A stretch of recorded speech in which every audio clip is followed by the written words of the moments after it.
வரமாட்டேன்னு சொன்னா வந்துட்டேன், அது பண்ண மாட்டேன் வந்துட்டேன். இதே தான் திரும்ப திரும்ப பேசுறத தவிர, அப்போ யாருமே ஒரு அந்த பூத் கமிட்டி இப்ப நீங்க போட்ட கூட்டம் எதுக்கு? அதிமுக இருக்கட்டும், திமுக இருக்கட்டும், பாஜக இருக்கட்டும், அந்த தலைப்புக்கு ஏத்த மாரி குறைஞ்சது வந்து பார்த்தீங்கன்னா, ஒரு 2 பேர் வந்து மாற்றி பேசினாலும், மற்ற 7 பேர், 8 பேர் அந்த தலைப்பை நோக்கி தான் கொண்டு போவாங்க பேச்சு. ஆனா நீங்க பூத் கமிட்டி மீட்டிங்ன்னு போட்டு, யாருமே அந்த தலைப்புக்குள்ளவே நீங்க வரல. தலைவர் உட்பட, பொதுச் செயலாளர் உட்பட மற்ற எல்லா மாநில நிர்வாகியும் அந்த தலைப்புக்குள்ளவே வரல பாருங்க.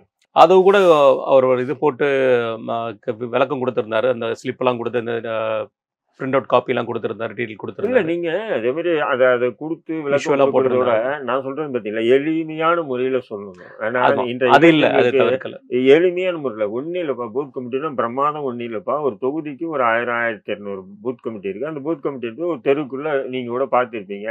அப்ப பசங்களுக்கு யோகம் வரும். ஆமா, இந்த இடத்துல இருக்கு, இந்த இடத்துல இருக்கு. அப்ப அதுல 1000 ஓட்டு இருக்குன்னா 10 பேருக்கு 100 பேருக்கு ஒரு ஆளுன்ற கணக்கு போட்டீங்கன்னா, அந்த 100 பேருடைய வோட் லிஸ்ட் அந்த வாக்காளர் பட்டியல்ல அவங்க பேர் இருக்கா? இல்லையா? அவங்க எந்த திமுகவுக்கு போறவனா, அதிமுகவுக்கு போறவனா, இல்ல கம்யூனிஸ்டுக்கு போறவனா அப்படின்ற அந்த இதெல்லாம் நீங்க கணக்கு எடுக்கணும். புரியுதுங்களா? இப்படி இலகுவான முறையில பாடம் நடத்தணும். அத விட்டுட்டு கம்ப்யூட்டர்ல போட்டுட்டு, இது பாருங்க கோயம்புத்தூர்ல இந்த பூத்ல இவ்வளோ கிடைச்சிருக்கு. அதிமுகவுக்கு, திமுகவுக்கு இவ்வளோ கிடைச்சிருக்கு. அ இவ இப்படி வந்து பாடம் நடத்தினா அது வேலைக்கு ஆகாதுல்ல. பூத் கமிட்டி மெம்பர்ன்னா அப்படிதான். பூத் கமிட்டிக்கு உண்டான அது உண்மையிலேயே அது ரெடி பண்றது அது சாதாரணமானது இல்ல அது. ரொம்ப கஷ்டம். ரொம்ப கஷ்டம். ஏன்னா, அவங்களுக்கு தேர்தல் ஆணையத்திலே அவங்களுக்கு ஒரு ஒரு சார் நான் என்ன கார்டு சொல்றேன், குடுத்துருவாங்க. அங்கீகாரம் ஒரு குடுத்துருவாங்க. தொகுதிக்கு 1600 பூத் கமிட்டி வைக்கிறாங்க. ஒரு தொகுதி சட்டமன்ற தொகுதிக்கு. இப்ப இந்த பெருங்கட்சி இருக்கு திமுக, அதிமுக கட்சி. அந்த பூத் கமிட்டி அந்த கடைசி நாள் இருக்கு பார்த்தீங்களா?